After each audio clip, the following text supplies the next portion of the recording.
Hallelujah, it finally came in the mail. I ordered this from Classic Industries on March 22nd, and I just got it today, the 13th. I guess all this COVID shutdown nonsense, they shut Huntington Beach, California down for about 3 weeks. What we're working on is a 73 Duster. Is parked right here.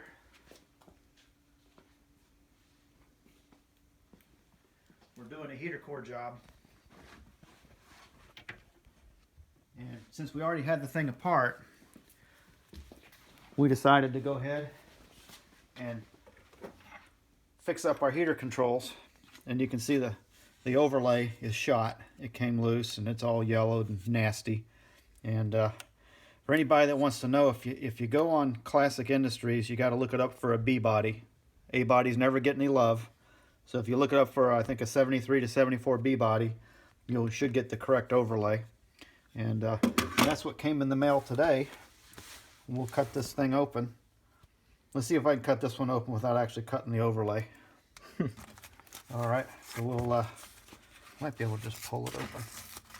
Oh yeah, get that sucker open.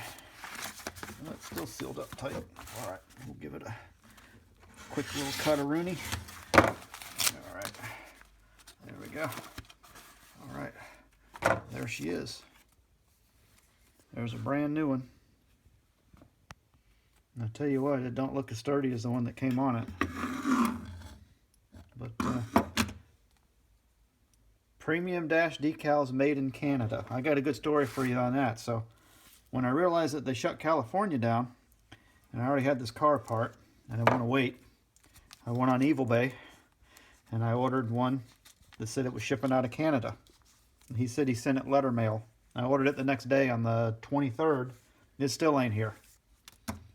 So there's the overlay. That sucker is thin. So I tell you what, we're going to have to be real careful with this thing that we don't tear it. And it'll be a little bit of a challenge. These plastic stick-on knobs, which by the way, nobody reproduces. So I'm probably going to end up using a pair of Chevy ones. Or I might even use a pair of Ford ones. They've got ones that fit a 69 and 70 Mustang. I think $13 on eBay. And they're made out of cast zinc and plated. I was thinking about taking a pair of those and probably have to bore them out to fit. And I'll probably put set screws on the bottom. And they look almost like the Mopar ones, but these aren't too bad. I'm hoping what I can get away with is I can just slip these over, stretch them over the knobs. Once you pull these knobs off, you lose the fit. Pause. So at least we got this piece here. The other thing I had to do is I had to find an NOS fan switch because the other one, it had a little bit of a blowout.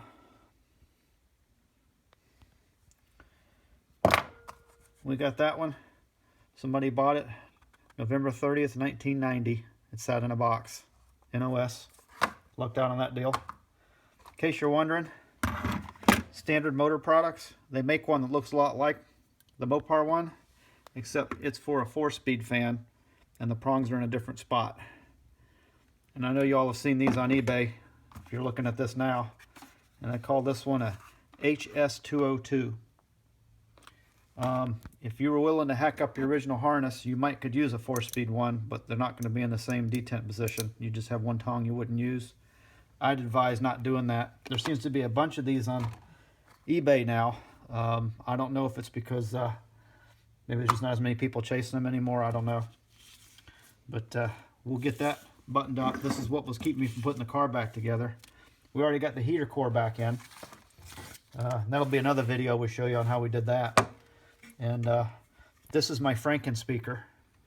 I took the original 4x10 dash speaker out since you got to yank out the climate controls and the radio to get to the heater.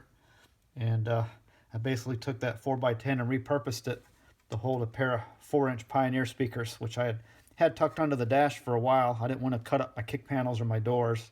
That's why I got a little dent right here. This is where it was kind of tucked up underneath the dash somewhere. Something pinched it. It still works though. It's all good.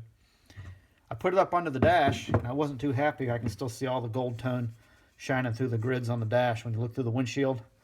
So I was kind of standing around having a beverage trying to figure out how I could cover these up I didn't want to put tape on this foam because these are about 10 years old now. And lo and behold, perfect fit. So we're going to put a pair of these bad boys on here, and we're going to rattle can this flat black before we put it back in the car. We'll probably, I don't know if we'll bother showing you that or not. I don't if y'all want to watch us doing that, I guess we'll put it on there. But anyway, that's where we're at with Project Duster. We're probably have it together next weekend. Maybe we could take it out for a run.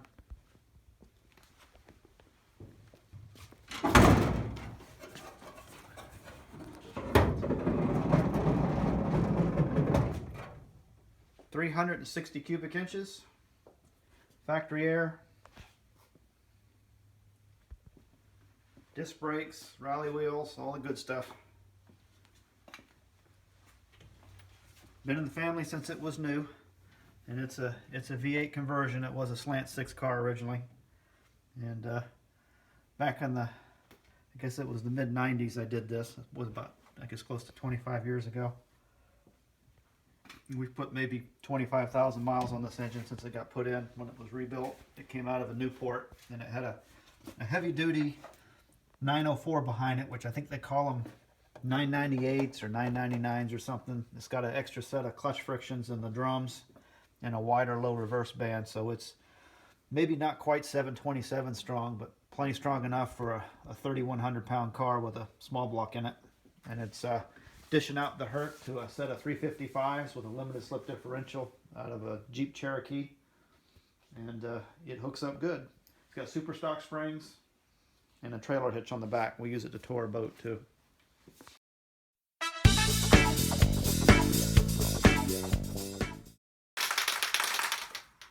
Just shaking the old rattle can there. We're going to make our Franken speakers black. We got a specially constructed spray booth here called a stairwell, and it's perfectly lit.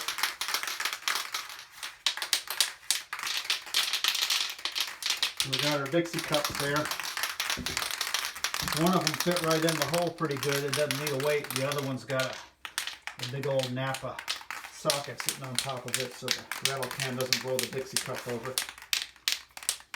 It's funny, from up here at this distance it looks like a brake caliper.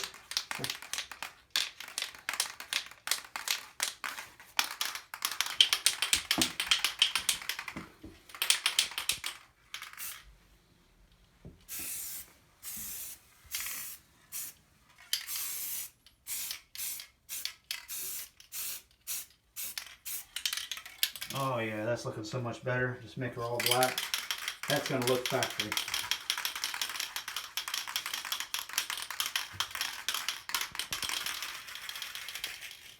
Kind of went a little too heavy right there, but at least you won't have to look at it. It's all good. It's Krylon. That's the Krylon with the primer built into the paint. We rattle canned a pair of windshield wipers for my daily driver. It's been sitting outside for a year. The paint's still sticking on. It's got a nice patina to it. It looks like it came that way.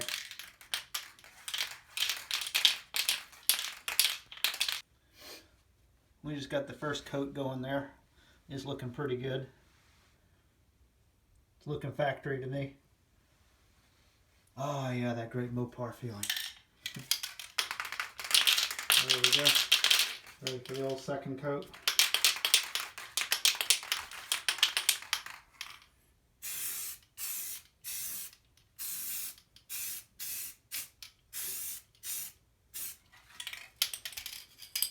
Oh yeah, that's looking beautiful. That's a work of art right there. I don't know whether to hang it in the car or hang it on the wall.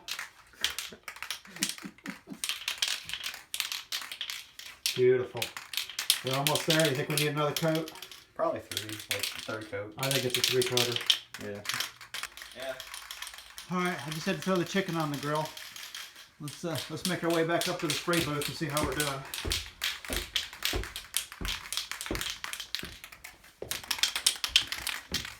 Oh yeah. She's a beauty.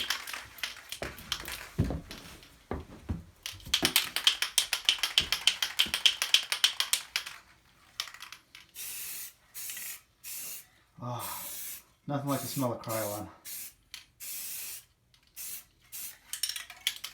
Oh, that's looking real good. That's a little bit of all right, I tell you. Oh, yeah. Got a shot from upstairs here from the paint booth. Oh, yeah. Life is good. Yeah, that's looking real good. Yep. Yep, that'll pretty much camouflage that when it's underneath those grids on that dash. You'll never notice it. Mission accomplished. All right, it's still drying. It's a little cool in here. We're up here in Athens, Alabama. But it's looking pretty good. I think it's looking a little bit of all right. We're going to get it out of the box and take the cups off and see how she looks. Say, that's a little bit of all right. Oh, yeah. That's going to look factory. Oh, yeah. That's a work of art. I think we should hang it on the wall instead. What do you think?